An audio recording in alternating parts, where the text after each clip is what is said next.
There's a quiet kind of exhaustion no one talks about. It's not the kind that sleep fixes. The kind where you wake up already tired of trying to care, tired of pretending you know where your life is going. You do what you're supposed to do. You show up, you scroll, you get through the day. But somewhere underneath all that motion, something feels empty. Maybe you've asked yourself this in the middle of the night, staring at the ceiling. Is this really it? Not because your life is terrible, but because it feels strangely hollow. You don't feel broken enough to ask for help. You don't feel inspired enough to change everything.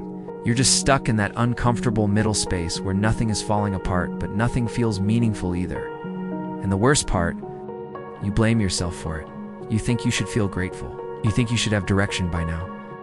You think everyone else has found something you somehow missed. So you stay quiet. You keep going. And you tell yourself you'll figure it out one day. But deep down, there's a fear you don't say out loud. What if meaning never shows up? What if you're waiting for a moment that never comes? If that's where you are right now, not lost, not hopeful, just numb, then this isn't a failure in you. It's a human moment, and you're not alone in it. Because meaning doesn't disappear all at once. It fades slowly, when days repeat, when effort goes unnoticed, when life becomes something you survive instead of live. And maybe the problem isn't that you haven't found meaning yet, but that no one ever told you it isn't something you stumble upon, it's something you build. Most people don't lose motivation because they're lazy or weak. They lose it because, over time, effort stops feeling connected to purpose. Think about it. At first, you work hard because there's a reason, a goal, a dream, a version of yourself you're chasing. But life doesn't stay clean and simple. Bills replace dreams. Deadlines replace curiosity. Responsibility replaces excitement. And slowly, the question shifts from, what do I want to become, to how do I just get through this week? Psychologically, this is what drains people the most: delayed meaning. You're doing things today for a payoff that feels distant, unclear, or uncertain.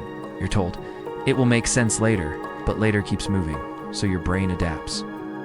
It stops investing emotional energy into things that don't give feedback. It numbs out not to protect you from pain, but from disappointment.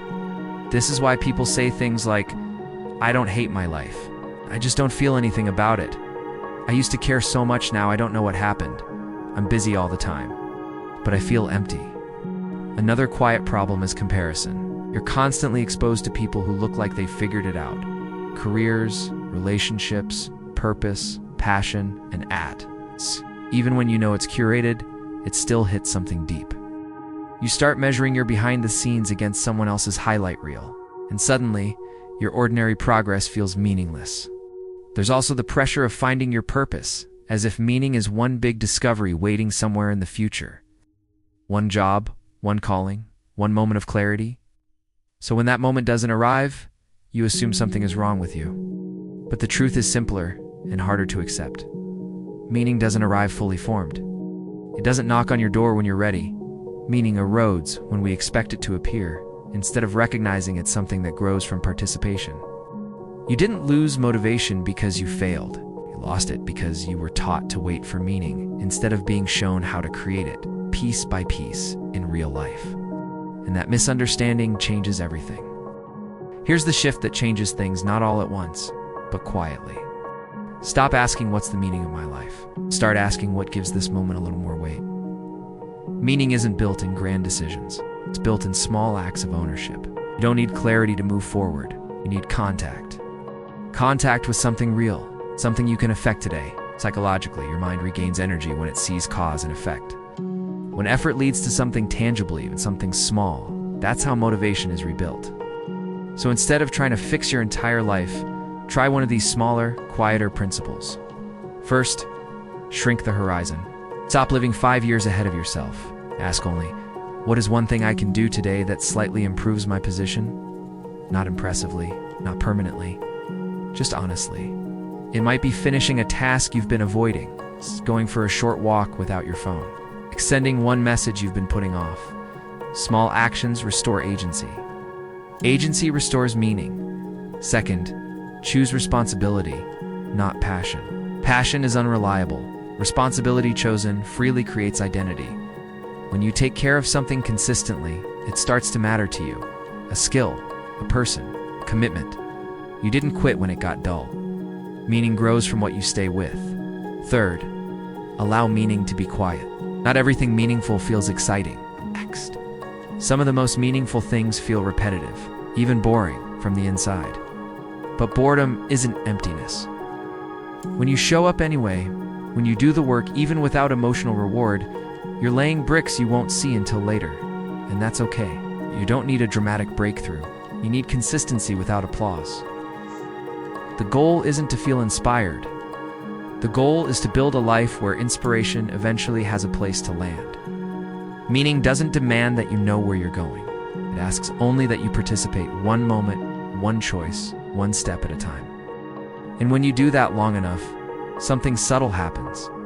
You stop waiting for life to feel meaningful, and you start becoming someone who creates meaning, even on ordinary days. There was a man, let's call him Ethan, who used to believe meaning would arrive like a scene in a movie. It's a moment where everything aligned, where the noise faded, where life finally made sense.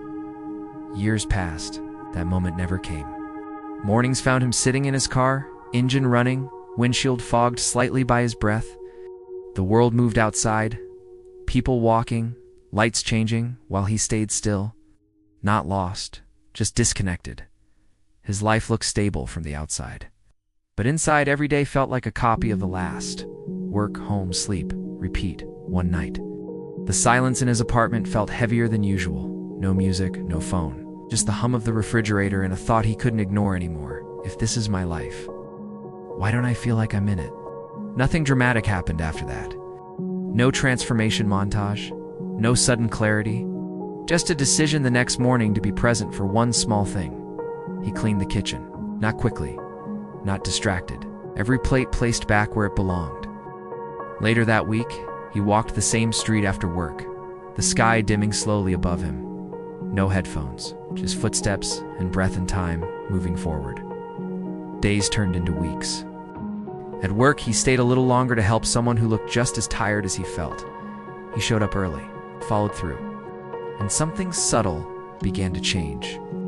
Not the world. Him. His days started to feel heavier, in a good way, more real, more anchored. Months later, sitting in his car again, hands on the steering wheel, he noticed the silence didn't feel empty anymore. It felt earned. Ethan didn't find meaning in a single moment. He built it in the quiet scenes no one notices. And this time, when he drove forward, he wasn't searching for a reason. He already had one. If you're still waiting for meaning to arrive for a sign, calling. A moment where everything suddenly makes sense. Let this be the release you didn't know you needed. You're not late. You're not broken. You're not missing anything. Meaning was never hiding from you. It was waiting for your participation. It's not in the big decisions you're afraid to make, but in the small moments you usually overlook. The way you finish what you start. The way you show up when it would be easier to disappear. The way you take responsibility for one more thing than you did yesterday. These moments don't feel heroic, don't feel cinematic, but they accumulate. And one day you look back and realize, a life didn't become meaningful because you found the right path. It became meaningful because you walked it step by step. So don't ask yourself tonight, what is my purpose? Ask something gentler, something truer. What is one moment I can take seriously today? Build meaning there. Then again tomorrow, and again the next day. That's how meaning is made, moment by moment.